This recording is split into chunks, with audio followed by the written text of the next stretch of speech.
नमस्कार, next 9 news देख रही हैं आप और मैं हूं आपके साथ प्रज्ञा सिंह। उत्तर प्रदेश की 80 लोकसभा सीटों पर अब जल्द ही चुनाव होने हैं, जिसे लेकर तमाम पार्टियां रणनीति बनाती हुई भी नजर आ रही हैं। ऐसे में कहा जा रहा है कि 15 मार्च यानी कि कल का दिन बहुजन समाजवादी पार्टी के लिए काफी ज्यादा अहम है, क्योंकि बीएसपी के संस्थापक काशी राम जी की कल जयंती है और ऐसे में कहा जा रहा है कि बीएसपी सुप्रीमो मायावती बड़ा ऐलान कर सकते हैं लोकसभा चुनाव को लेकर भी और इस बात को लेकर भी कि क्या वो अकेले चुनाव लड़ेंगी या फिर किसी बड़े राजनीतिक दल के साथ गठबंधन करते हुए नजर आएंगे। सूत्रों की माने तो दावे किए जा रहे हैं कि कांग्रेस ने एक बार फिर से मायावती से बातचीत करने की कोशिश की है।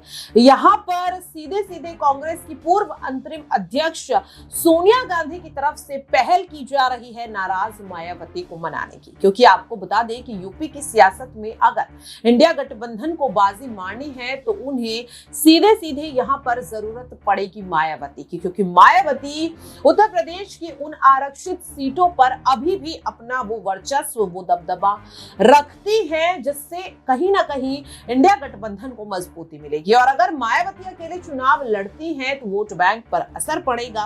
बीएसपी भले ही इन सीटों पर ना जीते, लेकिन वोट बैंक जरूर बढ़ता हुआ नजर आएगा और इसीलिए माना जा रहा है कि अब बीएसपी सुप्रीमो मायावती के संपर्क में कांग्रेस बनती हुई नजर आ रही है, संपर्क साधने की कोशिश कर रही है।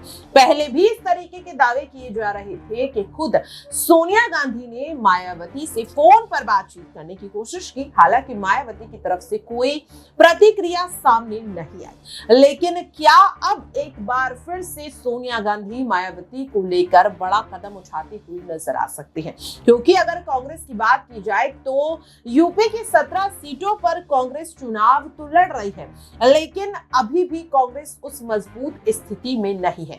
कहा तो यह भी जा रहा है कि कांग्रेस को शायद इस बार एक भी सीट ना मिले। ऐसे में अगर बीएसपी इंडिया गठबंधन में शामिल हो जाती है तो यहां पर कांग्रेस को कई सीटों पर जीत हासिल होती हुई नजर आ सकती है, क्योंकि मायावती के इंडिया गठबंधन में शामिल होने से जो पीडीए वोट बैंक है वो कहीं ना कहीं इंडिया गठबंधन को मिलता हुआ नजर आएगा।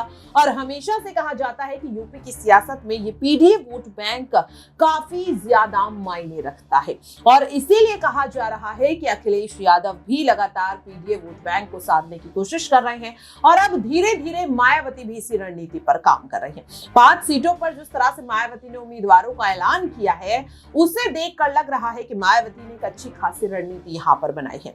क्या यहां पर अब मान लिया जाए कि कल जब मायावती कोई बड़ा ऐलान करेंगी तो उस ऐलान में इंडिया गठबंधन में शामिल होने का फैसला भी लिया जा सकता है? सोनिया गांधी क्या अब यहां पर मायावती को लेकर बड़ा कदम उठाती हुई नजर आएंगी या नहीं, ये देखना काफी ज्यादा अहम रहेगा। फिलहाल के लिए इस खास रिपोर्ट में इतना ही। बाकी की खबरों के लिए आप बने रहिए नेक्स्ट 9 न्यूज के साथ।